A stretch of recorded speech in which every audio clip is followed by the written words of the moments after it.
Ora, viva, muito boa noite e seja bem-vindo ao Debate Político. Hoje, sexta-feira, 28 de março de 2025. Caro telespectador, entramos à sua tela sem pedir licença para lhe proporcionar o melhor debate com os nossos painelistas, que já passo a saudar, começando da minha direita. Muito boa noite, professor Pangaia. Seja bem-vindo ao Debate Político.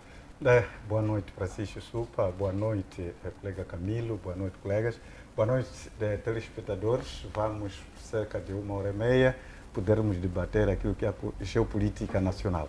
Exato. Algum ponto prévio relativamente ao programa de hoje? Sim, eu tenho um ponto prévio relativamente ao pronunciamento da ministra de Educação, que ela veio a dizer que não concordava, portanto, do ingresso à universidade com base nas notas que foram vistas e que há estudantes que admitiram as universidades com notas bastante fracas, negativas, aliás, e que ela não concordava com isso. Eu acho que a ministra de Educação, antes de poder corrigir ou de poder tirar algumas ilações, ela deve ouvir o que norteou as universidades criarem aquele critério de admissão às universidades.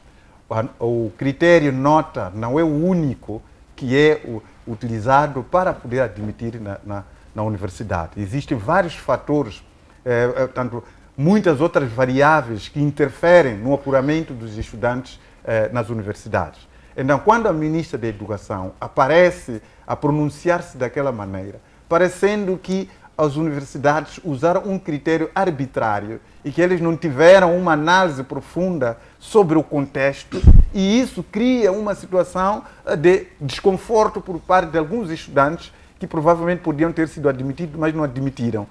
Porque a ministra da Educação acaba colocando apenas uma situação que é praticamente a lenha na fogueira, não é?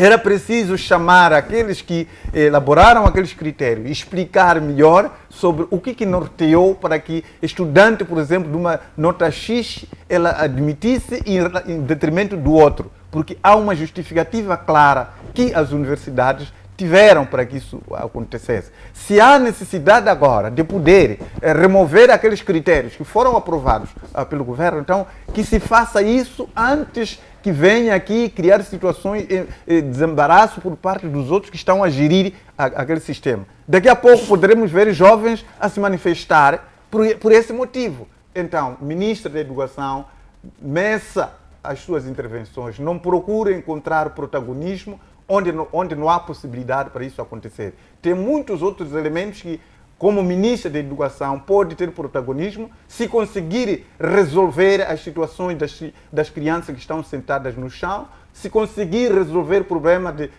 evitar horas extras, admitir docentes no tempo preciso, dentre várias outras situações que pode buscar protagonismo se for a corrigir. O segundo ponto prévio, eu chamo a atenção aos quadros séniores da Renamo, que está a ver a Renamo a poder se destruir. Estão a assistir os membros a se degladiarem nas províncias, mas os quadros séniores estão em silêncio. O que está a acontecer? Por que não aparece aqui, dentre vocês, os quadros séniores, para poder pôr fim a essa situação das manifestações entre membros da Renamo a se baterem de um lado para o outro? A Renamo ficou 16 anos de luta para poder dar alguma contribuição neste país. Mas hoje, vocês, os quadros séniores, estão a assistir entre os membros que descontentes, estão-se a bater uns aos outros em quase todas as sedes das províncias na Renamo. Mas, no entanto, está aí Manuel de Araújo, está aí a Ivone Soares, está aí Elias Jacama, está aí o Antônio Muxanga, que aparece nos mídias a tentar apagar fogo dos outros. Mas existe fogo na própria Renamo. A Renamo é um patrimônio nacional. Então vocês não podem, de alguma forma, poder deixar a Renamo a se destruir desta maneira. É preciso atender aquilo que são os interesses dos vossos próprios membros. Não deixe que os vossos membros eles estejam ali a se espancar uns aos outros. E vocês estão na Assembleia da República, estão aí em lugares semeiros, deixando a Renamo a poder destruir. Essa é uma chamada de atenção. Estou a chamar, neste caso, a exortar a Renamo para poder intervir na situação que está a ocorrer dentro do Partido Renamo. Valorizem o esforço que os militantes que ficaram 16 anos em redor de Djakama, em redor de André Matsangaíça, para poder conseguir que esse partido ele não seja desmoronado. O Sufo Momad, lembre-se que ele, apesar de ele ter assinado aquele acordo da desestruturação, não é? De desmantelamento da Renamo, o DDR, há a possibilidade de vocês poderem garantir com que invertam esse cenário. Exato, muito obrigado Marcelino Pangaia e também passo a saudar Cuni. Boa noite, seja bem-vindo ao debate político. Muito boa noite, Xisupa, muito boa noite, colegas de painel, Dr. Pangaia, Dr. Camilo. Boa noite ao telespectador que nos acompanha neste exato momento, que Deus possa abençoá-lo. Exato, algum ponto prévio para o programa? Bom, não tenho nenhum ponto prévio, vou mesmo me ater aos temas quando chegar a hora. Exato, obrigado. Também passo a saudar Camilo, muito boa noite e seja bem-vindo ao debate político. E aproveito também a saudar o telespectador e deixar o ponto prévio. Muito obrigado, Super, boa noite para ti. Boa noite, caro telespectador que nos acompanha a partir de casa. Espero que a gente consiga atingir as expectativas daquilo que nos traz aqui para este debate esta noite. Boa noite, Bruno. Boa noite, boa noite. Bom, eu trazia um ponto prévio, mas não se rebate pontos prévios, mas eu vou aqui rebater o ponto prévio do Dr. Pangaia. Não sei se é uma encomenda, mas não entendi a contextualização do Dr. Pangaia vir aqui defender que um estudante tem que admitir a universidade com 3 valores. Não percebo este enquadramento. E se há outros critérios, pode admitir outros critérios, pode haver outros critérios de admissão para a universidade. Mas a primeira condição, por aquilo que eu fiz aqui uma pesquisa rápida, aqui em Moçambique, para critério de admissão varia, claro que varia. Mas, por exemplo, na universidade, uma das maiores universidades de Moçambique, que é a Universidade de Armulhana, a Universidade Pedagógica, exige a realização da admissão de disciplinas específicas. Partindo daí, nós temos que ir para a nota. Os exames são de disciplinas específicas, dependendo do curso escolhido. Depois, temos outro tipo de classificação, que é universidades que se baseiam com a nota que o estudante traz da 12ª classe. Esse é outro critério. Mas nem todas as universidades baseiam-se com isso. Depois temos algumas universidades e institutos superiores que realizam concursos internos para candidatos para determinados... Então, são vários critérios. Mas o primeiro é o exame de admissão. Você tem que ter nota para ser admitido. Você se submete à candidatura de uma universidade, porque vem da 12ª, não é? Aprovada da 12ª, há cursos. Muitas universidades, a gente sabe que, não sei aqui, mas há universidades de fora, Cape Town, etc., que tu só admites a cursos com determinada nota, que vem da 12ª, ou do nível médio, neste caso. Médio, sim. Você vai fazer medicina, há universidades que não te admitem com menos de 18 valores. Se você não teve 18 no nível médio, não entra para a universidade. E entra para a universidade não pela nota. És candidato. És candidato, ainda vais concorrer a um exame de admissão. Portanto, não percebo como é que o Dr. Pangaia traz este enquadramento e eu concordo com a ministra porque eu sou docente e sei o que se encontra nas universidades. Não faz sentido em que hoje tu vais para uma universidade, há alunos que não sabem ler, alunos que não sabem escrever. Então, como é que tu vais admitir uma pessoa de 3 valores numa universidade para fazer um curso superior, enquanto ele, quando chega ao 4º ano, nem tem capacidade de abstração? Dr. Pangaia, vamos ser um pouquinho sérios. Não estou a dizer que o começo é aí. A ministra, se calhar, possa ter sido infeliz em se pronunciar no momento, não foi no time. Mas nós temos que ser sérios e ir de encontro com aquilo que nós queremos para o nosso país. Porque se nós formos andar atrás... A passar a mão pela cabeça por causa de algumas coisas que nos acomodam e que nos fazem bem, de verdade nós não vamos encontrar um país que a gente quer. Essa é a minha opinião e eu reitero que as universidades não devam passar alunos nos exames de admissão com menos, de pelo menos nota positiva, 10. Pelo menos com 10. Há universidades que te admitem com o teu certificado da 12ª. Mas aqueles que fazem o exame de admissão com pelo menos 10 valores.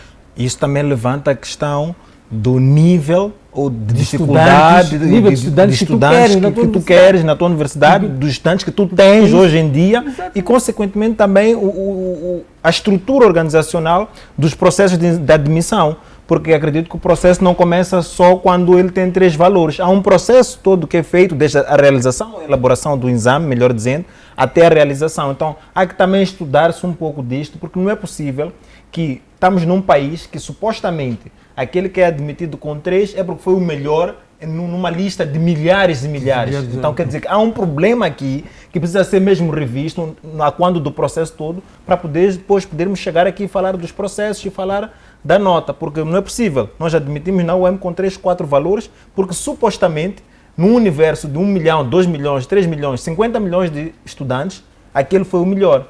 Então, há aqui alguma coisa errada. Que não está bem. Então, temos outros que tiravam 0, 0, 0, 0, por isso não entraram. Então, alguma coisa não está bem. É o seguinte, é um ponto prévio. Não, vou no segundo prévio, vai rebater. É o seguinte, deixa-me lá responder às colocações que acabou de dar. O que vocês estão a dizer é algo que acontece em países onde a educação é educação. O que está a acontecer aqui no nosso país é que temos situações em que houve um concerto para permitir que haja essa admissão à universidade no contexto nacional. Porque se tivesse que optar apenas pelo consenso da nota, nós iríamos ver províncias, provavelmente nem um sequer havia de entrar na universidade. Por quê? Devido às condições de educação que se dão em cada província. Há província onde está favorecida em termos de investimentos daquilo que são as infraestruturas de educação. Há outras províncias que não têm. E você não vai. Até porque nem esses exames de admissão deveriam acontecer. Porque nem todos os estudantes estão num processo de aprendizagem igual. Você vai encontrar que numa província, provavelmente, nem sequer tem o laboratório de informática. Não vai encontrar. Não vai encontrar materiais, inclusive manuais, não vai encontrar. Então, as universidades tiveram que encontrar um meio termo para poder acomodar um país onde tem educação que não é educação. Então, se agora pretende garantir com que o país efetivamente tenha educação de fato, que a nova ministra apresente novas regras. Não venha criticar-se a si mesma. Porque ela está a criticar o governo que aprovou aqueles critérios. Está errado. Então, não. Eu estou a dizer o que ela devia fazer. Mas está errado criticar aquilo que foram políticas. Calma. Ela devia criticar e apresentar propostas. Mas a proposta não é essa, não, Dr. Pangaia. Não, olha, não é essa a proposta. O que ela fez? Se você quer ter um país... O que ela resolveu? Primeiro tem que resolver. Se você quer ter um país, com uma educação de qualidade, e numa província onde não há laboratório de informática, esses estudantes não vão para a informática. Espera um minuto, escolhem outro curso. O problema seu é falar de informática, dizer que ele falou com informática. Mas vamos falar. Eu peguei o seu exemplo. A computação, ela possibilita a investigação, possibilita a pesquisa. Tem razão, então, do Vamos fazer então, um minuto, deixa-me lá terminar, porque aqui há uma situação que pretende diabolizar as universidades. Quando, na verdade... Não estamos a diabolizar a universidade. Estamos a diabolizar o porta-voz da universidade, que é o Dr. Pangaia. É o seguinte, a ministra não pode agora... Se assim for, porque não estamos lá a nos entender. Eu posso chamar o intervalo. Só vou terminar. A ministra não deve, em nenhum momento, vir apresentar essas coisas sabendo qual é a condição das infraestruturas ao nível nacional. Aquelas condições foram aprovadas tendo em conta aquilo que o país ela é. Se ela pretende mudar esses critérios, então que ela comece a trabalhar para a melhoria de qualidade de ensino em todas as províncias, que haja essa equidade. Não venha aqui com essas histórias antes dela poder resolver os assuntos, não é? Ela tem que resolver a questão das questões da educação. Tudo bem. Exato. Doutor Então, vamos tudo fazer o bem. seguinte. Vou para o segundo tema. Vamos fazer o seguinte. Vou para o seguinte tema. Não é nossa cultura discutir aqui pontos prévios. Foi ponto prévio do professor Pangaia, respeitamos, e também foi ponto prévio do Camilo numa outra vertente, também respeitamos. Então, Camilo, eu convido-lhe a deixar o segundo ponto prévio e avançarmos para o nosso debate. Vou deixar, Chisupa, vou deixar o segundo tema, mas com uma ressalva. Exato. Só uma ressalva. É que as universidades são autónomas. Todas as universidades são autónomas. Independentemente se existe uma lei. Onde existe a autonomia, Camilo? Exato, então vamos para a universidade. o nosso... Espera só um minuto só. Vou a universidade. tirar esse É só um ponto. minuto só. A universidade. Só deixa-me terminar isto. As universidades são autônomas.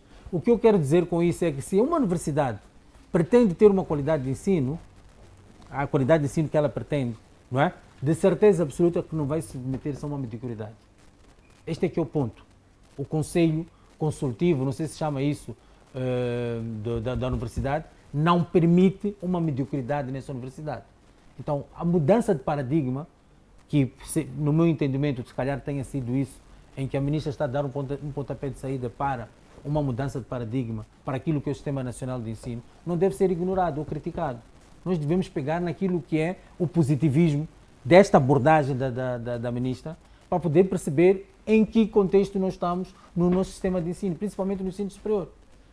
Então, eu acho que a crítica da ministra da Educação, para mim, é muito bem-vinda e que as próprias universidades comecem porque efetivamente nós temos que perceber que as próprias universidades, têm critérios próprios de avaliação, de avaliação e de admissão nas próprias universidades. Então, essa universidade quer ter.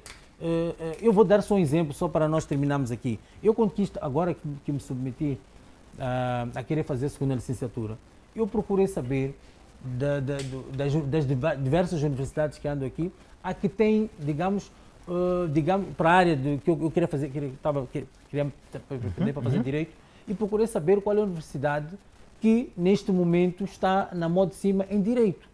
Aqui, por exemplo, eu usei um critério de qual é a universidade que está a meter mais magistrados. Por exemplo, qual é a universidade que está a meter mais magistrados? E fui encontrar a universidade onde eu me matriculei. É a universidade que neste momento está a meter mais magistrados. Então, quer dizer que para a qualidade de ensino que a magistratura exige, porque eu acho que é um nível, digamos, vamos lá dizer, razoável para a admissão de magistrados, aquilo que se pretende, eu vi que para fazer direito posso ir fazer ali. Não vou passar a publicidade, porque estou no canal de televisão, mas para dizer que estou satisfeito, estou lá, estou a fazer o segundo ano agora e estou satisfeito. Portanto, nós temos que perceber que as próprias universidades também têm que ter os seus critérios para poder aprimorar para aquilo que é a qualidade de ensino. É isto que nós temos que lutar. Exato, agora, muito obrigado. Meu segundo, desculpa, só me exceder. Mas já passou de 1 minuto, Camilo. Precisamos ir ok, mas é muito rápido isto e é uma chamada de atenção para o próprio município de Maputo.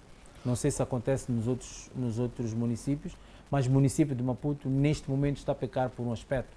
Contratou uma série de empresas que estão a fazer trabalho ao longo das estradas e também há empresas que acredito que submetem a licença ao próprio município para cabos, etc. E não há uma fiscalização.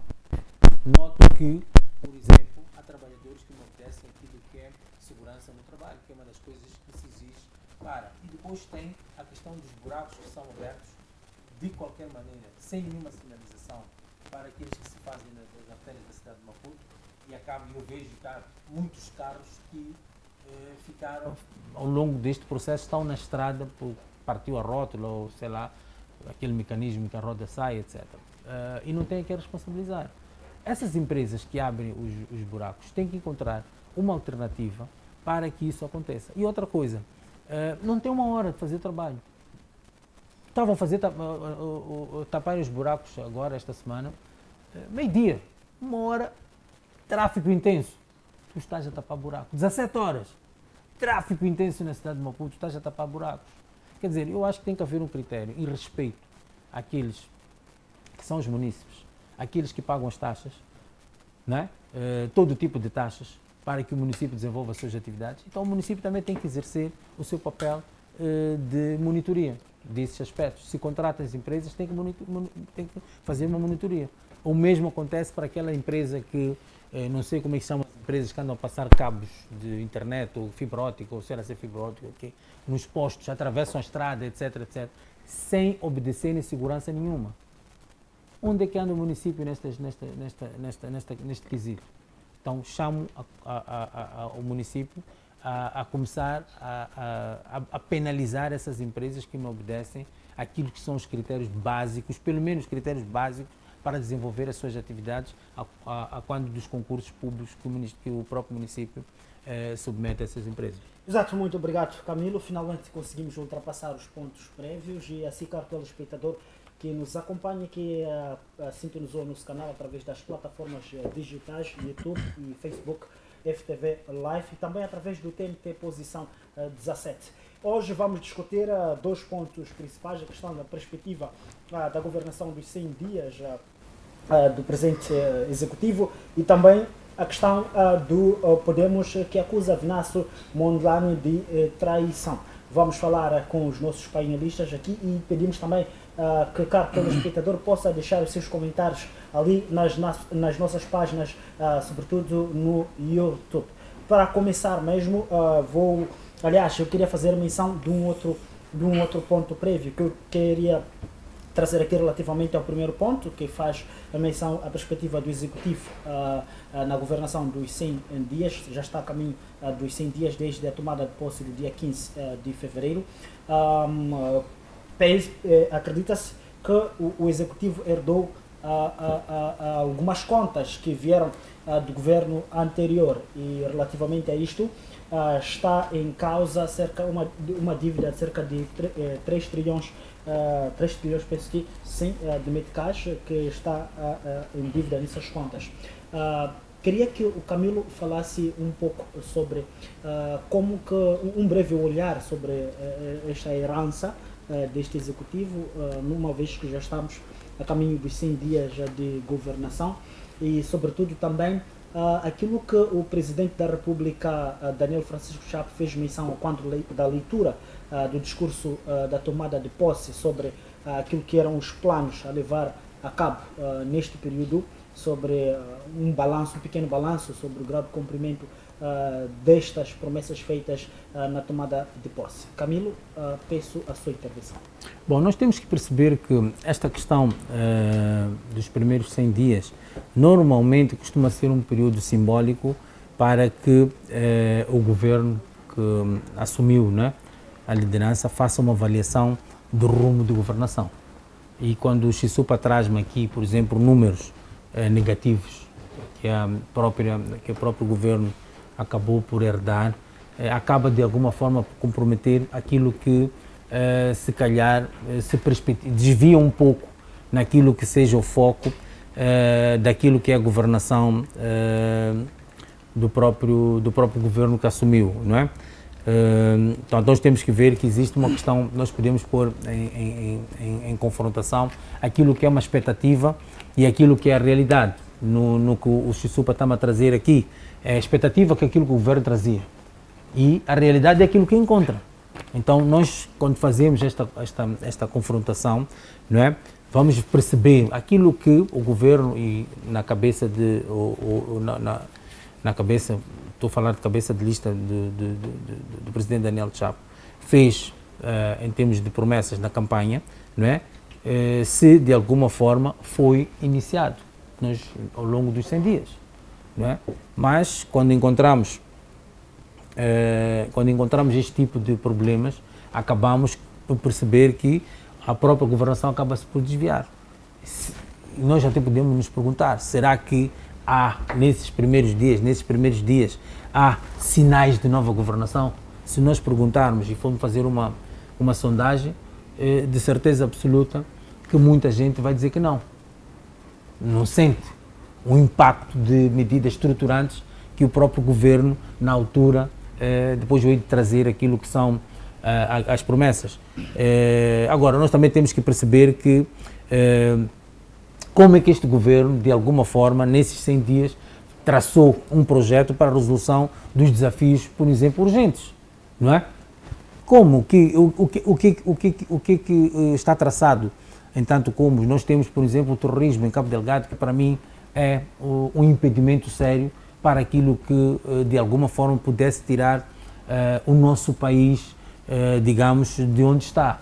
Porque aquela riqueza que existe em Cabo Delgado, se já estivesse a ser, digamos, exploradas, de alguma forma, muito dinheiro vinha para o governo para pelo menos o governo ter uma lufada de ar livre para poder executar e olhar para aquilo que é o seu plano de governação, não é? Agora, nós temos que perceber que o presidente Daniel Chapo, quando olhamos para aquilo que ele trazia na sua governação, nós vamos ver que ele trazia, por exemplo, 5 pilares básicos, principais para poder, que era a transformação da estrutura da economia, que era o primeiro pilar. Depois tinha a transformação social e demográfica, que era o segundo pilar, não é? E por aí diante, mas eu vou me focar principalmente por estes primeiros pilares que nós estamos a fazer, que eu estou a falar. Agora, nós temos que perceber qual é a amplitude e a abrangência que o plano cobre nos setores estratégicos para o desenvolvimento do país, não é? Por exemplo, como educação, que foi o tema, foi uma das coisas que teve aqui aceso na questão dos pontos prévios. Temos a saúde, temos a infraestrutura, a segurança, que acabam por refletir aquilo que é uma visão integrada de governação no meio disto tudo. E depois temos que olhar para aquilo que é a objetividade e as metas claras que este governo devia trazer para nós, não é? Deviam trazer propostas que apresentassem medidas ou metas claras, para nós podermos perceber, nos 100 dias, pelo menos já trouxeram aquilo que se pretende fazer, que são as medidas claras de plano estratégico, estruturante, não é? Por exemplo, como o pagamento atrasado de fornecedores, porque a nossa economia só funciona assim. Se tu começas a pagar os fornecedores todos que o Estado está a dever, não é? De alguma forma, nós acabamos por perceber que a nossa economia vai começar porque o dinheiro, quando está o dinheiro a circular, a economia também movimenta-se. E depois temos que encontrar aquilo que são os mecanismos de acompanhamento quinzenal, não é? Que nós precisamos para poder avaliar aquilo que essas medidas estratégicas, estruturantes. O governo, nesses 100 dias, devia trazer, tinha que ter um foco de transparência e de supervisão. De 15 em 15 dias, trazer. A falta de comunicação do governo acaba, de alguma forma, por comprometer e até de criar uma descredibilidade naquilo que se pretende fazer. Porque quando tu anuncias os 100 dias, de alguma forma tens que trazer informação do que você está a fazer. Porque se não trazes isso, acaba por pôr-nos com um ponto de interrogação e sem saber o que responder. E depois eu, em algum momento, faço críticas e desafios nesta questão dos 100 dias, não é? Em que esta implementação do plano depende muito da arrecadação daquilo que são as receitas. E por isso é que eu falo de pagamento ao fornecedor. Porque tu só começas a arrecadar receitas quando de alguma forma os fornecedores têm dinheiro para se movimentar. E depois temos uma outra componente, é que com esta, digamos, instabilidade social, muita gente não está a pagar as taxas. Isto também acaba por comprometer aquilo que de alguma forma possa ser um plano, possa sustentar aquilo que é o plano de governação, seja do próprio governo, como seja de governação local. Também acaba por comprometer. As próprias autarquias não têm condições de poder, digamos, executar aquilo que são os seus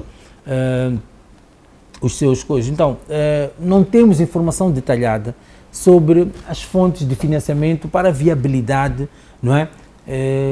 Fiscal a longo prazo. Não temos essa coisa. E depois temos a questão da criação de emprego para a juventude, não é? Que para mim também é uma das condições que o governo já devia apresentar qualquer coisa sobre esta questão, porque a juventude neste momento é a grande fatia que tu tens desempregada a nível nacional. Então, neste plano devia estar mencionado esta questão da capacitação e apoio ao empreendedorismo juvenil. Como é que vai ser? Claro que apresentaram a questão do banco, etc. Mas não interessa isso. Interessa é que estas medidas tenham impacto direto. Quer dizer, as pessoas já sintam nisso. Agora, falar de um banco, vamos fazer um banco para dar dinheiro, já não há tempo para isto. É esta diferença que este governo tem em relação aos outros governos.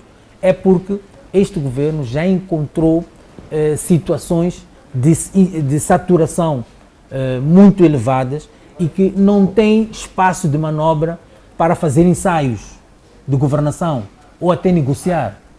Então, este governo acaba por estar nesta condição e isto acaba, de alguma forma, comprometer aquilo que são o plano estratégico do próprio governo. E depois, a questão da reabilitação das estradas. Tu tens problemas sérios. Estrada nacional, etc, etc. Estradas aqui dentro da cidade e outras cidades. Principalmente a estrada nacional. Porque a estrada nacional é um veículo para que, de alguma forma, primeiro para que a mobilidade de pessoas e de bens, a produção nacional tem que usar a estrada. Agora, quando tu tens que ir buscar tomate, onde quer que seja, num caminhão, que leva 2, 3 dias para chegar ao ponto onde tem que descarregar, certeza absoluta que acaba, ninguém há de querer correr esse risco de ir comprar o que quer que seja para trazer, para poder vender, e isto acaba por comprometer também aquilo que são o plano dos 100 dias. Depois temos a questão do combate ao crime e a segurança pública, né? Esta questão da criação de uma unidade central de inteligência para o combate do crime organizado e os raptos foi uma proposta relevante, mas até agora não temos sinais vitais desta brigada, não é? Agora, desculpa se eu estar a estender, vou fechar já mesmo agora.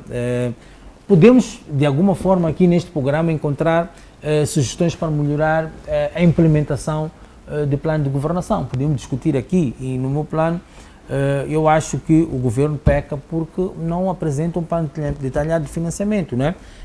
Onde estima aquilo que são os custos, as fontes de financiamento. Onde achas que vais buscar? Em algum momento, num programa de televisão, perguntavam se eu era apologista de que houvesse lobistas, não é? No governo. Eu acho que sim, para o estado em que nós estamos. Nós não precisamos,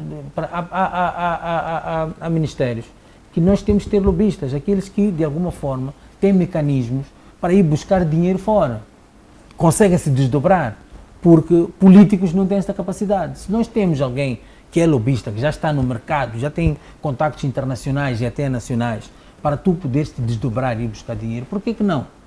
Temos que ter lobistas, sim senhora. Então, é isto que nós precisamos. O governo tem que reforçar aquilo que são as políticas de empregabilidade juvenil, não é? É muito importante. Então, mesmo para concluir, Daniel Chapo, acredito que tenha sido ambicioso para os primeiros 100 dias. Para mim é muito bom, quando tens alguém ambicioso, né? Estica, eleva a fasquia, para mim é muito bom, mas acaba por, de alguma forma, comprometer aquilo que é a viabilidade, principalmente a viabilidade financeira, e os mecanismos de, digamos, supervisão e de correção ainda precisam de ser mais claros, né? E para garantir que os compromissos sejam cumpridos é essencial reforçar esta questão da transparência, adotar estratégias que garantam sustentabilidade e, acima de tudo, cumprir com os prazos. E não esquecer comunicação. É preciso que se comunique com o povo. É muito essencial que se comunique com o povo. Exato, muito obrigado, Camilo. Eu vou mesmo para a Guni. Guni, a dívida pública de Moçambique atingiu uma marca histórica de 1 trilhão de meticais em 2024, representado cerca de 8% de incremento em relação ao igual período de 2023. Com isso, faz-se também uma questão em que desta dívida, cerca de 29,7% é da dívida interna, que foi o acréscimo da dívida interna, e contrariamente, a dívida externa reduziu em 2,97%, isso com base nos dados publicados pelo relatório do CIP. Olhando para este cenário em que a dívida interna vai aumentando e a dívida externa vai reduzindo, será que é um desafio para o governo atual olhar mais para aspectos internos ou deve olhar na sua generalidade para aquilo que é o plano de 100 dias de governação e não só olhando este esforço que deve se replicar para os restantes dias ou o período que falta para o atual governo? Bem, mais uma vez boa noite e obrigado pela oportunidade e pelo convite. E dizer o seguinte, algo muito interessante sobre esta pergunta que me faz é que nós já estamos há 20 dias de completar os 100 dias de governação. Exato. 20 ou 21 dias no máximo disso, não passa disso. E neste momento, se não tem nada que foi plantado antes, já não há muita coisa a ser feita. Porque aquilo que for a ser feito já não está dentro dos 100 dias. E digo isto por quê? Porque acredito fielmente que este governo do Daniel Chapo perdeu a oportunidade nos 100 dias de mostrar que tem alguma competência para trazer de volta a tranquilidade, o sorriso, o alívio para os moçambicanos e, como consequência, também gerar um clima social estável, até mesmo em termos de segurança. Por quê? Porque era esperado, e todos nós sabemos isso, que todo moçambicano, ou todos aqueles que alegam que o país não está bom, estão em busca de melhorias no país. Não estão preocupados no fim do dia, se quem vai governar é baixinho, é alto, tem cabelo, não tem cabelo, é forte, é magro, não estão preocupados no fim do dia com isso. Estão preocupados, mas é com as soluções que o executivo propõe-se a trazer, com as soluções ou os problemas que propõe-se a resolver e as soluções que vai mesmo trazer para poder resolver esses problemas. Então, neste momento, eu penso que não é tarde, sim, mas está a deixar assinado o seu atestado de incapacidade, de alguma forma, porque não está a mostrar diferença com o governo passado. Como dizia o colega Camilo, que a diferença é que este governo hoje apanhou a população num estágio de saturação. E neste nível, tu não tens como entrar ou continuar se não mostrares diferença, se não mostrares que tu estás preparado para tal. Por quê? Porque nós temos um cenário, por exemplo, a quando mesmo das dívidas, a ministra havia dito que o país perdeu 640 milhões de euros, se não estou em erro, por conta das manifestações. E a pergunta muitas das vezes que não quer calar é, se nós, nesses 3 meses que estivemos em manifestações, 3, 4 meses no máximo que estivemos em manifestações, o país conseguiu perder 640 milhões de euros. O que estamos a falar de 40, se não estou em erro, 40 ou 45 bilhões de meticais. Nós perdemos esse valor. O que nós não fazemos em um ano? E com aquilo que nós fazemos em um ano, o que tem sido feito disso? Por quê? Porque não adianta muito falarmos hoje da questão da dívida e não falarmos daquilo que é o nosso income. Porque o país tem income.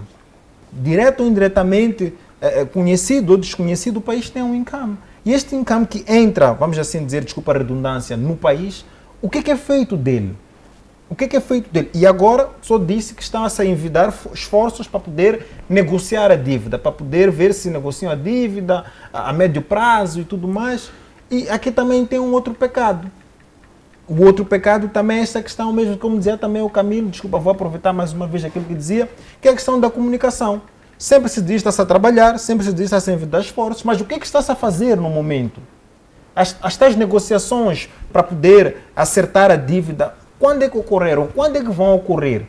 Como vão ocorrer? É claro que não precisamos entrar em mínimos detalhes, mas mostrar à população que existe um plano que está a ser feito. Porque é muito simples eu aparecer, quer seja na televisão, quer seja em um outro meio de comunicação, formal ou informal, e dizer que estou a trabalhar. Mas está a trabalhar, o que está a fazer? Porque nós sabemos e reconhecemos que o país enfrenta desafios sérios. Mesmo muito antes até desta crise política grave que vivemos nos últimos tempos, já era sabido por todos que o país enfrenta desafios sérios. E isto é uma verdade. Não existe governação, administração, gestão que não enfrenta desafios. e ainda mais um país. Então nós sabemos que o país tem desafios, sabemos que ainda que entrasse o candidato ou um candidato que fosse o mais preferido por toda a população moçambicana, sabemos que aquele candidato também teria desafios. Então esta questão da comunicação de verdade traz para a população um espírito tranquilo, um espírito compreensivo e até um espírito patriótico, por perceber o que está acontecendo no país e perceber qual é o trabalho que está a ser feito no país. E quem sabe ter até o apoio da população. Ter até o apoio da população mesmo para pagar a própria dívida. Nós estamos a ver aqui alguém que anda aqui nas redes sociais e a pedir apoios financeiros e as pessoas estão a mandar.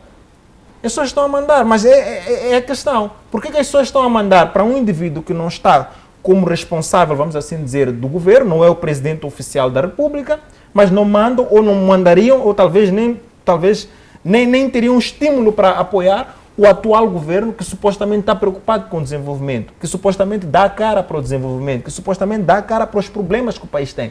É essa questão mesmo da comunicação que deixa mesmo a desejar e, consequentemente, nós continuamos a ter um país que, entre aspas, disse que são de alguns e não são de outros. E isto, a longo prazo, mina o país, porque a verdade é esta. Não é possível, como dizia alguém, se nós queremos ir a algum lugar, podemos ir sozinhos. Mas se queremos chegar longe, precisamos ir como equipe. E os moçambicanos são a equipe que qualquer governo precisaria para poder avançar. Todo governo sem o povo. Eu volto a repetir, eu já disse isto. O Estado é composto, claro, pelas instituições, pelo território e pelo povo. Se nesta fórmula faltar o povo, o resto não vai ser suficiente. E não vai ser governo, vai ser administração, vai ser gestão de recursos e qualquer outra coisa, excepto governo. Então, mesmo para terminar, eu penso que é isto que está a falhar, é isto que está em falta e este governo precisa correr para fazer diferente.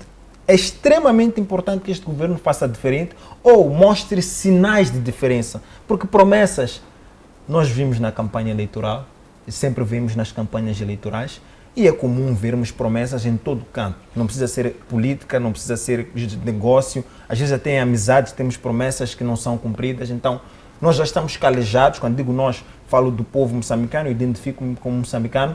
Estamos calejados de promessas.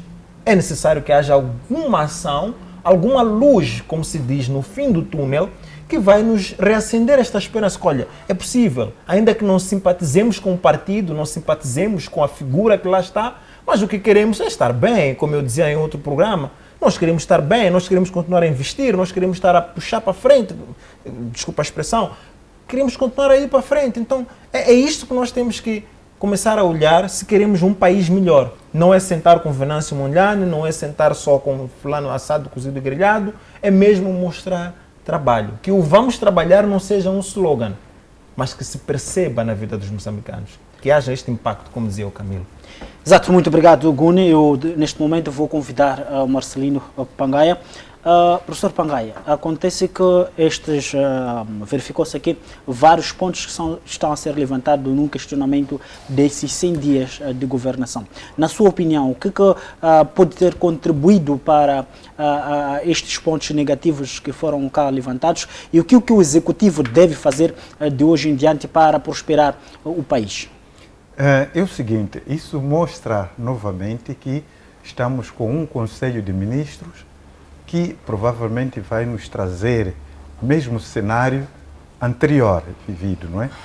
Me parece aqui a definição daquilo que deveria ser feito, ou tem que ser feito, ou está a ser feito em 100 dias, não foi priorizado. Há prioridades aqui que o governo poderia ter empreendido o seu esforço para esses primeiros 100 dias, não é? Temos essa questão, por exemplo, da reestruturação do setor público. Houve aqui a fusão de ministérios e foi anunciado aqui que vai haver fusão ou extinção dos institutos, dos fundos públicos e vários outros órgãos. Então, esses primeiros 100 dias deveria-se ter já a reorganização da função pública para possibilitar um plano econômico-social que vá de encontro com a nova estrutura da função pública. Esta situação não foi dada como prioridade, mas deveria ter sido feita. Hoje em dia, nós vamos em vários ministérios, vamos encontrar uma direção nacional com cerca de 10 funcionários. Um diretor nacional a dirigir 10 funcionários, onde vamos encontrar, por exemplo, 4 departamentos, onde vamos encontrar que provavelmente um departamento só está o chefe do departamento. E estamos a pagar um diretor nacional para dirigir 10 funcionários, um chefe do departamento, que é ele só, não tem mais outros. Então, todo esse processo, nesses 100 dias, deveria se organizar a função pública, porque é ela que vai levar a cabo ao plano que se pretende que se realize durante o presente ano 2025, tendo em conta a anunciada reestruturação da função pública, essa fusão de ministérios que houve, essa questão esses ministérios que foram fundidos, onde estão os regulamentos desses ministérios? Porque para eles poderem funcionar, tem que haver aqui análise e descrição de funções dos novos ministérios que foram fundidos. E isso, até agora, não vejo nenhum ministério que agora que já tenha publicado aquilo que é o seu próprio estatuto, o novo estatuto, tenha publicado o novo regulamento interno desses ministérios. Não aparece, devia ter aparecido nesses 100 dias. Deveria ter aparecido também uma questão desses institutos que se diz que vão ser fundidos ou que vão ser extintos. Deveria ter aparecido isso. O que a Assembleia da República vai poder, neste momento, tratar daquilo que vai ser o desempenho deste governo neste presente ano, tendo em conta que essas mudanças ainda não ocorreram? Outra questão, estamos a falar aqui dessa questão da reorganização da função pública. Nesse processo de reorganização da função pública, há questões aqui principais que deviam ter sido vistos. Iniciou o ano letivo, graças a Deus, ainda estávamos nesses 100 dias. Não se criou condições de pagar na totalidade as horas extras aos professores, para que eles iniciassem o ano letivo com dignidade, motivados. Esse seria um dos planos dos 100 dias. Não se criou a possibilidade de se pagar na totalidade as dívidas que tem com os enfermeiros, os profissionais da saúde, para eles poderem mitigar essa situação da greve silenciosa que está a decorrer nos hospitais, da greve silenciosa ou aberta nas escolas. Essa seria efetivamente a prioridade que esse governo deveria ter dado. A questão da fome.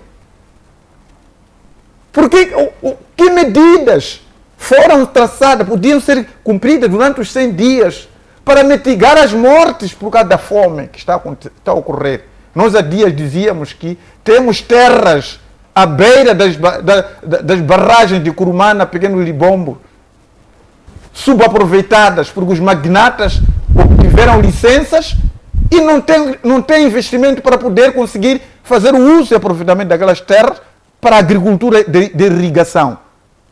Durante esses 100 dias, sabendo que o país está a passar fome, uma agricultura de 3, 4 meses, provavelmente, já estaria a trazer alimentos, pelo menos dar refeições de 3 vezes por dia, ou mesmo pelo menos uma vez por dia, enquanto vamos lutar para isso, porque há famílias que nem uma refeição por dia têm no seu prato. O que está a fazer esse governo? Então, são situações anômalas. Se você for a ver aquilo que esse governo realizou nos 100 dias, são coisas supérfluas. Essa questão de construção de caninos, não sei lá o quê, o que tem a ver com um plano urgente? 100 dias seria de poder pegar situações que precisam de imediato serem resolvidas. Essa situação Infelizmente não aconteceu. E eu estou à espera agora de ver o que a Assembleia da República vai poder aprovar em termos do plano econômico social, em face das mudanças que ocorreram para o presente ano. Tendo em conta que a estrutura da função pública ainda não está praticamente resolvida. Eu admiro muito quando o INPISA, o ministro da Administração Estatal Função Pública, aparece aí a tratar vários assuntos, mas que ele tem uma missão espinhosa na função pública. O ministro da Administração Pública o ministro da Administração Estatal e Função Pública, ele equipara as suas funções como primeiro-ministro. Por que como primeiro-ministro? Porque a função pública está em todos os ministérios. Então, os problemas do desempenho do governo advêm aqui na função pública. E a função pública vamos encontrar o seu impacto em todos os ministérios. Então, o Ministério da Administração Estatal e Função Pública não pode estar ali alguém que pura simplesmente quer passear a sua classe. Ele tem que saber de que a função pública é a espinha dorsal do governo. E não pura simplesmente para poder chegar ali, porque o atual cenário que o país passa em termos da função pública, o fraco desempenho da função pública, o INPISA, ele é responsável nisso. Porque ele também era vice-ministro na altura. E ele estava em melhores condições para começar a atacar esses problemas que existem na função pública. Mas que neste momento está aí, quando vem passear a sua classe, pura simplesmente não aponta problemas reais que o funcionário público neste momento está a passar. Há dias nós estávamos a dizer as promoções e progressões de carreira desde 2012 até então não existe na função pública. E quer que seja esse funcionário a poder implementar aquelas promessas que o partido no poder deu. Como é que você promete uma coisa, a confiar a sua implementação para um indivíduo desmotivado? Será que esse vai cumprir mesmo com isso? Pura simplesmente não. Então, eis aí a grande importância do Ministério da Administração Estatal e Função Pública. Em relação ao dinheiro que esse governo diz ter encontrado como dívida, eu acho que não pode trazer uma informação incompleta. Dívida. Provindo de onde? Emprestou-se o quê? Essa dinheirama toda que está aqui a aparecer. É só para dizer que nós encontramos dívida X. Diga lá o que o governo anterior fez para poder fazer essa dívida. Emprestou para fazer o quê? Para que todos nós todos somos moçambicanos. Todo moçambicano esteve atento. Aquele que até hoje existe, significa que durante esses anos passados estava lá. Pelo menos aquele que tem mais ou menos acima de 5 anos. O último mandato, aquele que tem mais de 5 anos, viveu a situação. Então que diga o que esse governo fez, esse dinheiro que foi pedido emprestado, que hoje é dívida, fizeram o quê? Era isso que devia ter aparecido. Não só dizer que temos dívida X, não é possível fazer uma coisa dessa. Exato, muito obrigado Marcelino Pancaia. Eu vou neste momento para o Camilo. Camilo, outra coisa que tem marcado destaque é a questão, melhor na arena política, é o candidato Venâncio Mondlane, o ex-candidato Venâncio Mondlane, este que perdeu as eleições de outubro de 2024 e neste momento ele moveu uma série de manifestações até que culminou com um encontro com o Presidente da República e estas manifestações praticamente foram supostamente interrompidas. E outra coisa, este candidato foi suportado por um partido, que é o partido Podemos. No entanto, há um acordo que foi assinado entre o partido Podemos e o candidato presidencial Venâncio Mondlane na época. E depois, aqui, o que houve até este ponto, parece que houve uma dissolução deste acordo e chegou-se ao ponto em que o partido Podemos tomou posse na Assembleia da República e então o Venâncio Mondlane ainda não se sabe ao certo como que vai ficar perante a este institucional, se vai fazer parte ou não do Conselho do Estado. E neste momento surge uma informação que o Partido Podemos acusa o Venâncio Mondlane de traição. O que lhe parece estar a acontecer neste momento na relação entre Venâncio Mondlane e o Partido Podemos, uma vez que haviam sido estes parceiros de um acordo para concorrer às eleições de outubro de 2024? Bom, eu se calhar ia mais uma vez olhar para aquilo que são as dinâmicas internas da oposição, não é? E esta acusação que acaba por ser feita abre espaço para uma discussão interessante, mesmo no que concerne esta dinâmica dinâmica interna, né, dentro dos partidos políticos, né, e aquilo que são os desafios, principalmente aquilo que são os desafios emergentes principalmente dentro de partidos como o Podemos, que acaba de aparecer na arena política nacional. Então, esta questão do Podemos, e no meu entender,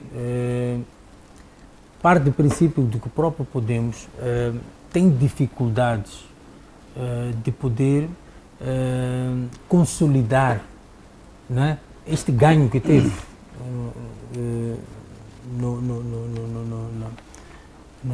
no processo eleitoral passado, né, e acima de tudo está em causa aquilo que é a liderança estratégica política, no meu entender, não é? E esta forma de se manifestar acaba, de alguma forma, de mostrar que existe uma crise naquilo que eu chamaria na confiança a Venâncio Mondlane. Mas, se nós formos olhar aquilo que são as sustentações dos membros do secretariado, se assim posso chamar, do Podemos, eles acabam por fazer uma analogia e uma confrontação naquilo que Venâncio fez logo que saiu ou se desvinculou do Podemos, onde acusava o Podemos, de alguma forma, o líder do Podemos de traição, quando foram à Assembleia da República tomar posse, não é? E o Venâncio veio trazer isso, mas também há a questão daquilo que nós não temos conhecimento, que é o próprio acordo. Se é que existe um acordo, ou existiu um acordo entre o Venâncio e o próprio partido, para que este partido sustentasse a candidatura de Venâncio Mondlane, e para que nós possamos ter algum entendimento sobre esta questão de traição, não traição, quais foram os condicionalismos que ali estavam impostos para que houvesse este suporte de candidatura, de alguma forma devia-se trazer ao público aquilo que foram os contornos deste acordo, para nós podermos ter sustentação, senão eu particularmente vou estar aqui a fazer, digamos, especulação. Então nós podemos ver que nesta acusação acaba por sugerir que Venâncio Mondlane estaria a agir mais por interesse próprio do que por aquilo que é o coletivo do próprio partido, não é? Também posso adiantar de que, sobre tudo o que se vem falando nos últimos tempos, não é? Podemos perceber que este problema que vai se levantando entre Venâncio Mondlane e Podemos, se não houver, digamos, um final feliz, em que as partes estejam, digamos, em concordância ou mesmo discordando, mas estando em paz, vai acabando por enfraquecer o próprio Podemos, não é? E não sei se de alguma forma o próprio Venâncio vai poder de alguma forma capitalizar ainda mais aquilo que ele já conquistou. Então nós temos que há uma necessidade de haver digamos, um realinhamento, não é? Político entre estas partes, não é? Eu de alguma forma acho que, ao invés de estar a haver estas trocas de palavras, estas acusações, etc, os próprios partidos, mesmo o Venâncio Mondlane, deviam estar preocupados com outro tipo de coisas. E o Partido Podemos, por aquilo que eu vejo em relação ao papel que ele vai desempenhar na Assembleia da República, é um partido que, de alguma forma, não tem estrutura nem capital, digamos, para poder fazer face àquilo que são, aquilo que é o mandato do próprio partido para fazer na Assembleia da República. Eu acho que deviam estar preocupados mais com isso, para poder consolidar este ganho que teve, porque temos que ser realistas. Se o Podemos tivesse ido com forquilha às eleições, de certeza absoluta que não estou a dizer que não podia ter ganho o que quer que seja, mas não teria tido, digamos, este ganho que teve. Então, eu acho que a estratégia do Partido Podemos neste momento devia ser, logo que tiveram este ganho, era consolidar, era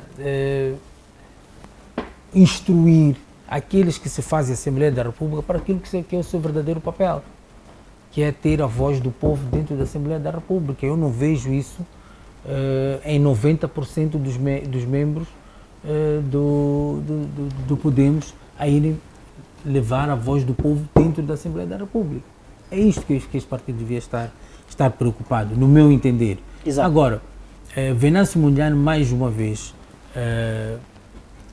tem que encontrar uma estratégia também de comunicação em relação a esta questão, já uma vez que hoje até já se equaciona onde é que ele vai pousar para o próximo pleito eleitoral. Não se sabe onde é que vai pousar. No meu entender, o próprio Venâncio ou cria uma estrutura política dele para poder, digamos, ter pernas para andar, ao invés de estar a destabilizar ainda mais os partidos que já estão afirmados, e porque está-se a ouvir nos corredores políticos, é que já existe uma ala, por exemplo, da Renamo, e a gente vê, ele não está aqui, devia estar aqui, o deputado Muxanga, que eu lhe apelido de advogado de Venâncio Mondlane, porque neste momento o discurso do deputado Muxanga é mesmo para, digamos, sustentar aquilo que é o capital político do Venâncio Mondlane. Para mim, só por esta posição do deputado Muxanga, acaba por me trazer à mente de que a própria Renamo está a precisar de um líder, está carente de um líder. Aliás, eu também já tinha dito em outros programas aqui que a Renamo, ao longo deste tempo, é órfã de um líder, desde que o Dhlakama foi embora. Não tem um líder político. E neste momento, a continuar como está, ou a Renamo desaparece, ou então tem que se reinventar. E a forma mais fácil de reinventar-se é fazer as pazes. Há uma ala dentro da Renamo que quer fazer as pazes com o Venâncio Mondlane e trazê-lo de volta para a Renamo, para poder alavancar aquilo que é a força política da Renamo. Aliás, nós vemos que a diferença que existe entre o Venâncio neste momento e o Afonso Dhlakama é efetivamente o Afonso Dhlakama tinha armas e o Venâncio Mondlane, não tendo armas, acabou por optar a forma como fez a política, incutir dentro do povo saturado a forma de estar, que são essas manifestações, bloqueamento de estradas, etc. Foi a forma que ele encontrou, porque não tinha armas, não é? Então, neste momento, o Venâncio Mondlane, dentro da Renamo, é equiparado ao Afonso Dhlakama, em tanto como, vou usar, a popularidade que o Venâncio tem neste momento e que o Afonso Dhlakama tinha. Portanto, a Renamo, neste momento, está carente disso e está a ver a possibilidade de fazer pazes com o Venâncio Mondlane. Agora, neste momento, cabe a estrutura mais sólida, porque o Podemos também, não quero desdenhar daquilo que é a capacidade do próprio partido Podemos em poder manter no próximo pleito eleitoral isto que conquistou, mas é um trabalho aturado, que sem um líder carismático, digamos assim, como o Venâncio, que fez conquistar isto tudo que o Podemos conquistou, sem esse líder, de certeza absoluta que o Podemos não vai conseguir. Então, neste momento, também o Podemos está a, se calhar, a equacionar, trazer de volta o Venâncio para junto dele. Exato. Muito obrigado, Camilo. Guni, a sua opinião? Bem, dizer que nesta questão mesmo desta acusação que o Partido Podemos faz, é importante fazer aqui uma pequena distinção dos dois grupos, ou melhor, dos dois lados, tanto do Venâncio como do Partido Podemos. Porque é engraçado que hoje estamos a ouvir esta acusação, e eu até quando ouvi a acusação fiquei um pouco parvo, porque não entendi muito bem qual era a visão e a ideia do Partido Podemos, mas ao mesmo tempo foi revelador para mim, porque mostrou-me uma coisa que eu já desconfiava antes, mas achei que com o tempo ia perceber se era ou não era isso que eu desconfiava, que é o seguinte: o Partido Podemos não tem estrutura como partido. E não falo, como dizia o colega Camilo, de estrutura para poder manter aquilo que conquistou. Falo de estrutura como partido. Estrutura como um partido para poder estar de pé. Porque uma coisa é estar de pé para depois caminhar. E se tu não consegues estar de pé, não tens como caminhar. Então, neste momento, pelo que eu percebo, o Partido Podemos não tem estrutura nenhuma. Até porque, diga-se de passagem, há quem diz que os membros, inclusive até os deputados na bancada do Podemos, não são todos a 100% do Podemos. Vêm outros que eram de outras formações políticas suas ou assim anônimas e juntaram-se ao Podemos para fortificar. Então o Partido Podemos não tem estrutura como partido, na minha opinião. E isto levanta logo um questionamento, que é como é que eles chegaram até lá. É justamente por causa desta figura do VM7. Figura esta que Forquilha dizia que não significava nada para o partido, porque o partido já tinha 5 anos e se manteve-se até ter 5 anos. Não estava lá Venâncio Mondlane na altura, então agora pode sair que o partido vai continuar. Mas é notório que o funeral, passa a expressão, o funeral do Partido Podemos já está decretado. Isto já está decretado, isto não é novidade para ninguém. Inclusive, os próprios deputados sabem disso, que nós só temos 5 anos e depois destes 5 anos nós vamos ter que ver o que vamos fazer das nossas vidas. Porque o povo inteiro torce pela nossa derrota. E isto nunca se viu desde que a Renamo traiu o VM7. Nunca se viu com nenhum outro partido. Está a voltar-se a ver agora com o Partido Podemos. O povo inteiro torce para que o Podemos caia. Então, e eu acredito que por conta desta preocupação, surge um outro ponto, que é esta preocupação. O partido está estremecido neste momento. Neste momento o partido está estremecido e eu olho para essas alegações, olho para essas acusações como um desespero. Um desespero que é para ver se, através disso, eles levantam-se diante dos olhos do povo. Porque uma coisa muito engraçada é que quando eles sentaram à mesa para negociar com o Presidente da República, nem vou chamar de negociação, vou chamar de conversação com o Presidente da República, concordaram que haviam reformas que tinham que ser feitas e tudo mais, e optaram por ir tomar posse, alegando que esta decisão iria, de forma significativa, impulsionar a luta deles. Eu lembro que na altura ainda conversei com alguns deputados do Podemos, os quais ainda tenho contato com eles, que essa decisão dava-lhes estrutura, dava-lhes recursos, dava-lhes condições, que era para poderem caminhar com os próprios pés. E era a decisão mais acertada no momento, e que Venâncio era um extremista, Venâncio era um radical, era irracional, e etc, etc. E neste momento, VM7, ou Venâncio Mondlane, senta-se com o presidente Chap, tem a sua conversação, que já vou dar o meu parecer em torno disto, e alguns aspectos que eu olho no que diz respeito a esta conversação, mas Venâncio senta hoje e já dizem que ele é traidor. Isto não faz sentido nenhum, porque quando eles sentaram e acharam que deviam tomar posse, mesmo o povo dizendo que não deveriam ir, para tomar posse, que eles não fossem tomar posse, eles ignoraram e acharam que deveriam ir. E hoje chamam Venâncio Mondlane de traidor. Então, para mim, essas alegações não passam de total desespero. Exato. Revelação de falta de estrutura, mesmo. E o funeral está decretado. Agora, só mesmo para terminar, algo que eu acho que veio mesmo a falhar muito nesta questão da aparição ou do encontro de Venâncio Mondlane e o presidente Daniel Chapo, é que Venâncio Mondlane, em algum momento, ele fez certas promessas para os seus seguidores ou para o povo moçambicano que o apoiava ou que o apoia, que em algum momento pode não ter ido de encontro com essas promessas. Por exemplo, uma das condições que Venâncio Mondlane colocava para sentar para uma conversa ou para um debate em torno da situação política era que fossem respeitados os 20 pontos que ele havia sugerido. Na altura eu até tinha os 20 pontos aqui comigo e eram pontos bem fortes, bem expressivos, que em suma, diga-se de passagem, traziam todos os problemas que o povo moçambicano estava a enfrentar. E ele dizia que a condição para ele ir sentar era que fossem atendidos aqueles pontos.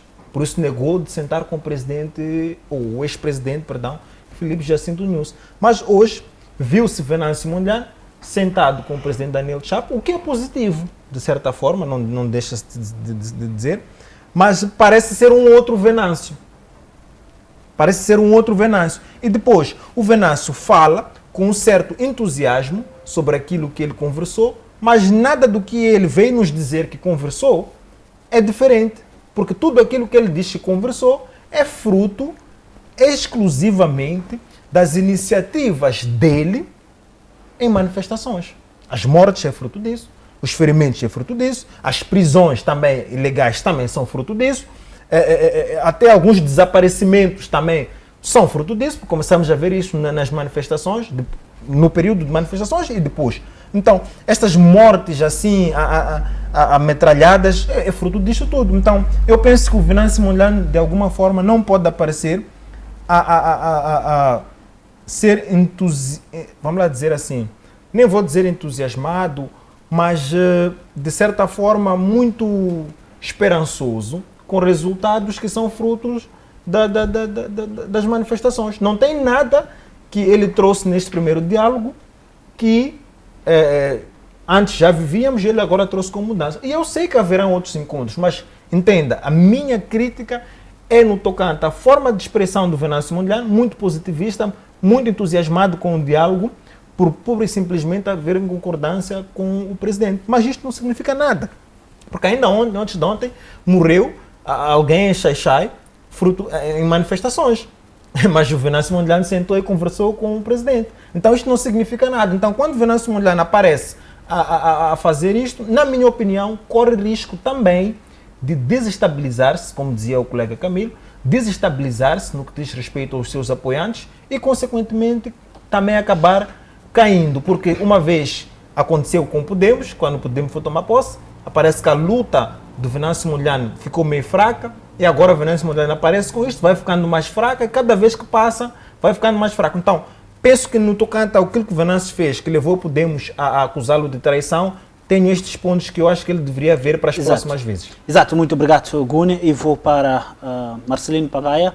A sua análise relativamente a esta suposta traição que o Venâncio está sendo acusado pelo partido Podemos. Não, eu acho que Podemos está a tentar encontrar uma forma de poder se vingar, não é? Temos que perceber que esteve casado com o Venâncio Mondlane e houve o tal divórcio. E sempre onde há divórcio, qualquer deslize de uma das partes aproveita-se a partir daí para poder tentar criar, denigrir ou poder mostrar que nós tínhamos razão. O divórcio aconteceu precisamente porque a outra parte é desta maneira. Eu acredito que foi numa forma de vingança, mas Podemos, neste momento, ele tem vários outros assuntos a tratar, se não que seja esse. Reconhecemos ter havido, eu particularmente reconheço ter havido uma falha por parte do Venâncio Mondlane, mas ele pode, de alguma forma, poder corrigir essa falha à vida. Logo, nós vimos, o Venâncio Mondlane veio decretar cessar-fogo, não é? Que diz ter concordado com o Presidente da República, mas que quando ouvimos o último pronunciamento do Daniel Francisco Chapo, Daniel Francisco Chapo diz que não houve nenhum acordo.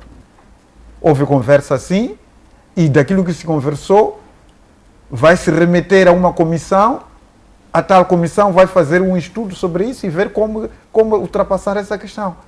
Enquanto que o Venâncio veio dizer, olha, o Chapo concordou que vai dar assistência médica medicamentosa a todos aqueles que estão neste momento nos hospitais, concordou que vai indemnizar a todos aqueles que perderam seus entes queridos, que faziam parte de assistência, encarregado de educação dos seus entes queridos, e dentre várias outras promessas que o Venâncio Mondlane disse de que foi concordado. Mas Daniel Francisco Chapo diz que não houve nenhum acordo assinado aqui. Apenas foi uma conversa. Logo, a partir dessa situação aqui, vem naquela exigência que sempre dissemos, que esses diálogos deveriam ser televisionados, para que ninguém venha dizer algo que foi debatido e outro venha desmentir que não foi isso que foi debatido. Então, temos esse cenário. Houve aqui, de fato, um erro de palmatória que Venâncio Mondlane e os seus assessores devem reconhecer ter havido essa falha. Eu sinto bastante quando vejo alguns assessores a tentar explicar-se no lugar de pedir desculpas aos seus apoiantes no deslize que se cometeu e encontrar mecanismo de como poder coisa. Como é que se assina um acordo de cessar-fogo? Porque ele diz, a partir de agora, já nenhum membro, nenhum apoiante da Aliança do Código do Venâncio deve continuar a perseguir os membros da Frelimo, nenhum seus apoiantes deve continuar a perseguir os membros da PRM, porque Daniel Chapo concordou também em não poder andar a sequestrar, a não mandar matar, e foi isso que ele fez no seu coisa.